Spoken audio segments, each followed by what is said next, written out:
And what is your name? Hmm? Your name? Crisanto Raya.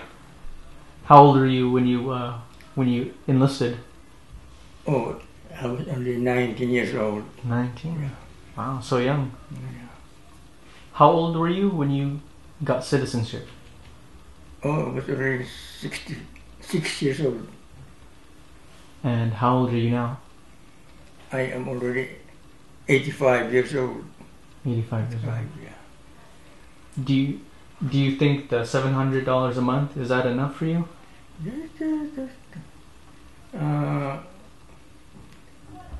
Little spending so that you can survive. Mm-hmm.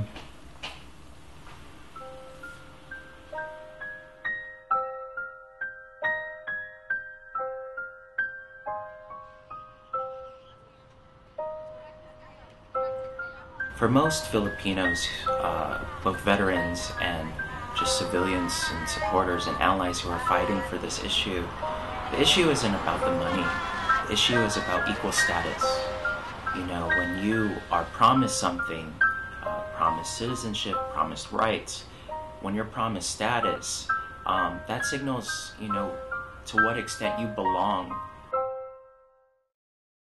As the neighborhood changes, as different types of families come into this neighborhood, does it make them feel out of place? Does it make them feel comfortable or less comfortable? Or? For me, it's some of them, felt they're okay and they're on a safe place and comfortable, especially if they have, their own housing. But some of them, felt like something like they're not safe on the neighborhood because, kind of thing, too much going on. What is going on? What's going on right here, they're not safe most of the time. Our old people, especially the old one that's having, have kind of disability and kind of mobility problem, they're the target of the pickpocketing.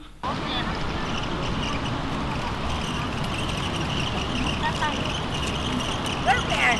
Oh, over there. Over there? Yeah. Are you okay walking on the grass? Yeah. Okay lang? Okay.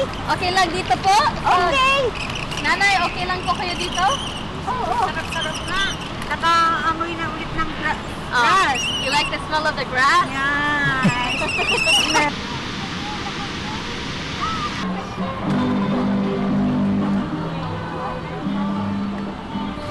On the other side last year, right? Oh my God. Heaven. Oh. Hi. Hello. I love you. Love ya. Love ya. Thank you, sir. I love ya. I don't love you. What are some of the major issues that are going on with Veteran House right now? I think, they're blessed because according to some of them, they're blessed because they didn't work and they received the SSI payment. But most of them, because most of them, they're only receiving that much. Like, for example, the highest, I think, 800 something, and they, have to pay for the rent. What is the rent for living? Oh, rent, sometimes, they have, like, for example, one of our widows of the veterans here, she is receiving something like 700 and it's just paying $545 monthly. Wow. And so only little less than $200 for living expenses. Yes.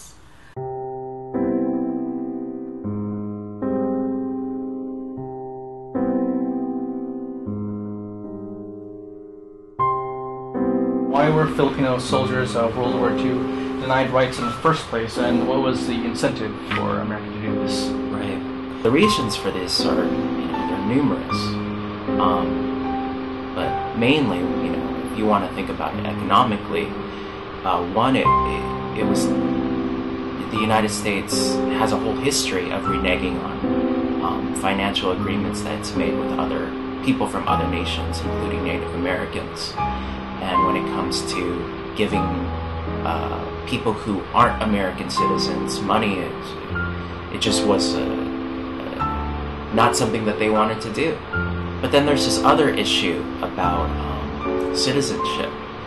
I think that a lot of folks in the United States government and in the United States in general simply felt that if they opened the door for for Filipinos to receive not only the benefits but the rights of U.S. veterans, it would open the door for them eventually getting citizenship. And we have to remember that just a little over 10 years previous to that, the United States excluded a lot of migration from the Philippines, and so there was also a citizenship issue that the United States was contending with, and that's why they eventually, I'm sure that's why they eventually signed the Rescission Act of 1946.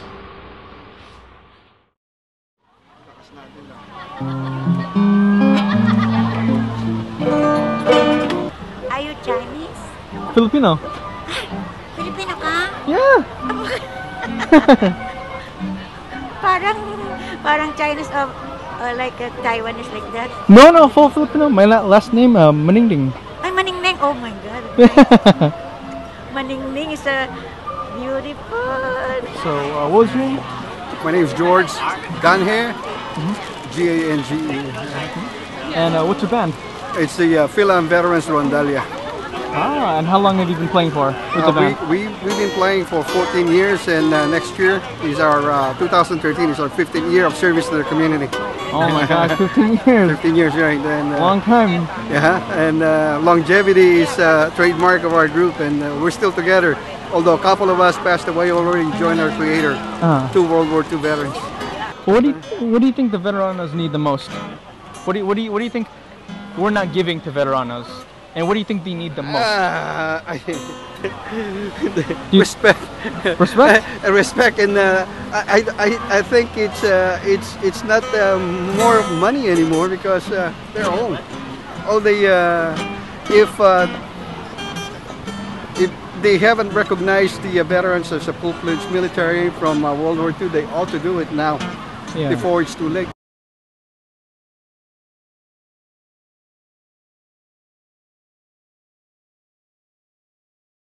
So for people who are interested in the veteranos issue,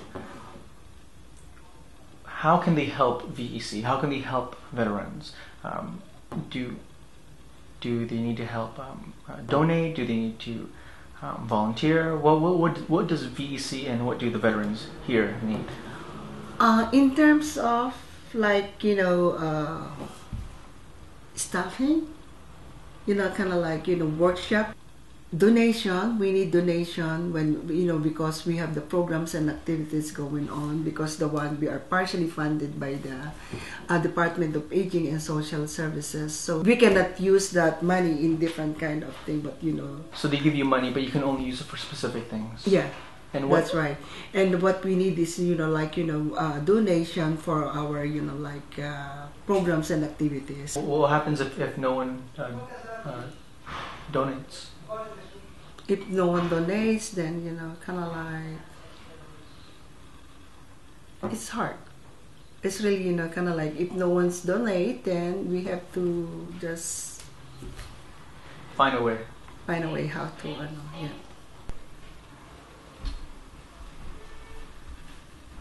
And what gives you strength? During Sunday, I go to church. My church is in San Bruno, California. Very far. Oh, very far. Yeah. How do you get there? Somebody picked me up.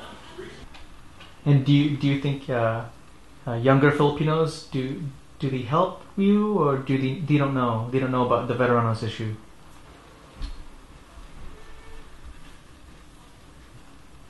I don't think so.